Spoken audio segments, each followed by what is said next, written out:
Hello guys, स्वागत है आप सभी का SGN मेडिको में। आप सभी के लिए ये चौथा लेक्चर है। इसमें अपन पिट्यूटरी ग्लैंड की बात करते हैं। पिट्यूटरी ग्लैंड जो होती है ये हाइपोथैलेमस, जिसकी बात अपन ने पिछले लेक्चर में की थी, हाइपोथैलेमस होता है। हाइपोथैलेमस में कुछ न्यूरॉन होते हैं। हाइपोथैलेमस हाइपोथैलेमस निवाही का परिवहन तंत्र अपन ने पढ़ा, ये निवाहक परिवहन आ गया।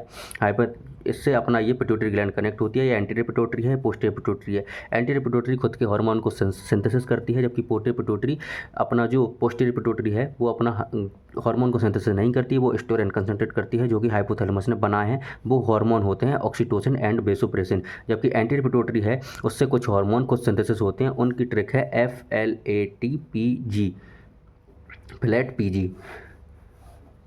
अब जैसे कोई घर से बाहर रहने जाता है तो या तो फ्लैट में रहता है या PG में रहता है।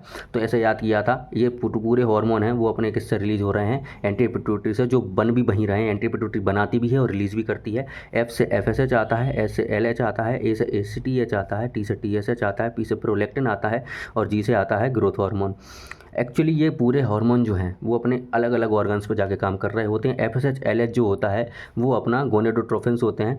ये गोनेडोट्रोफिन्स जो होते हैं वो ओवरी और टेस्टिस पे काम कर रहे होते हैं और रिस्पेक्टिवली वहाँ पर जो अपना सेक्सुअल सिस्टम है पूरा अपना फर्टिलिटी के लिए जो अपना जिम्मेदार है उसमें ये भूमिका निभा रहे होते हैं। इसको अपन आगे रिप्रोडक्शन वाले चैप्टर में पढ़ने वाले हैं। ACTH है, ये अपना काम करता है एड्रिनल ग्लैंड पे। एड्रिनल ग्लैंड पे जाके काम करेगा और वहाँ पर रिस्पेक्टिवली हार्मोन निकल रहे होते हैं, जैसे cortisol and mineralocorticoid and glucocorticoid, जो अपने एड्रिनल मेडुला और उससे कॉर्टेक्स से निकल रहे होते हैं। TSH जो होता है वो थायराइड स्टिमुलेटिंग हार्मोन होता है। TSH एक्चुअली जो थायराइड पे काम कर रहा होता है और T3 एंड T4 के रिलीज को प्रेरित कर रहा होता है। प्रोलैक्टिन जो होता है वो अपना ब्रेस्ट ग्लैंड पे काम कर रहा होता है और ब्रेस्ट ग्लैंड पे काम करने के साथ उनको डेवलपमेंट भी करवाता है। ब्रेस्ट का डेवलपमेंट के साथ साथ में ये मिल्क के प्रोडक्शन को भी प्रेरित करता है। ग्रोथ हार्मोन जो होता है वो अपनी पूरी बॉडी की जो बोन्स हैं, बोन्स में एपिफाइसिस, डाइफाइसिस और मेटाफाइसिस 3 स्ट्रक्चर होते हैं।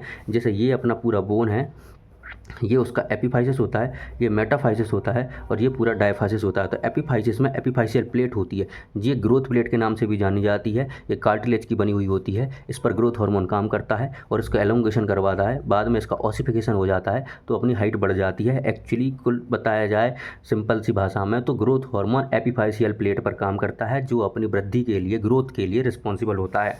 ये पूरा आप पढ़ लीजिएगा, इसमें यही है। अब इसके बारे में कुछ बीमारियाँ हैं जो अपन को आगे पढ़नी है। हाइपोथैलेमस ये हो गया है। अब जो ग्रोथ हार्मोन होता है, अगर उसमें ये ग्रोथ हार्मोन का ज़्यादा रिलीज़ हो जाए, अगर बच्चों में ज़्यादा रिलीज हो जाएगा तो उसको गीजेंटिज्म बोलेंगे, जाइगेंटिज्म, अतिकायता बोलते हैं, ये हो जाता है। और अगर ये बड़ों में ज़्यादा हो जाता है, जैसे कि एक उम्र के बाद में हाइट नहीं बढ़ती है, लेकिन उस टाइम पर अगर ग्रोथ हार्मोन का संश्लेषण ज़्यादा हो जाता है तो हाइट तो नहीं बढ़ेगी लेकिन एक्रोमेगैली नाम की बीमारी हो जाती है, जिससे उसकी कार्टिलेजिनस ग्रोथ हो जाती है। जैसे आपने द ग्रेट खली का मुंह देखा होगा, वो एक लंबा सा मुंह होता है।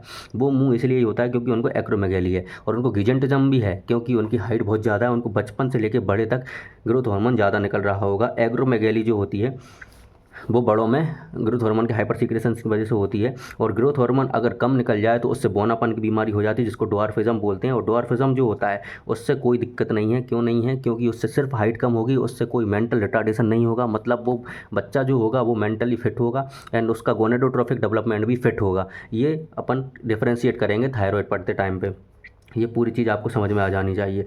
अब इसके बाद में ये कुछ निकालती है, जैसे प्रोलैक्टिन हार्मोन जो है वो मेमोरी ग्लैंड के ग्रोथ करवाता है और अपना मिल्क प्रोडक्शन को कंट्रोल में रखता है, नियंत्रण करता है। और थायराइड स्टिमुलेटिंग हार्मोन जो होता है वो थायराइड ग्लैंड पर काम करता है। और इसके बाद में आपको मैंने बता दिया, थायराइड हार्मोन T3 T4 निकालने में हेल्प करता है। एड्रिनोकॉर्टिकोट्रोफिक हार्मोन होता है, वो एड्रिनल कॉर्टेक्स और मेडुला पर काम करता है। Glucocorticoid, mineralocorticoid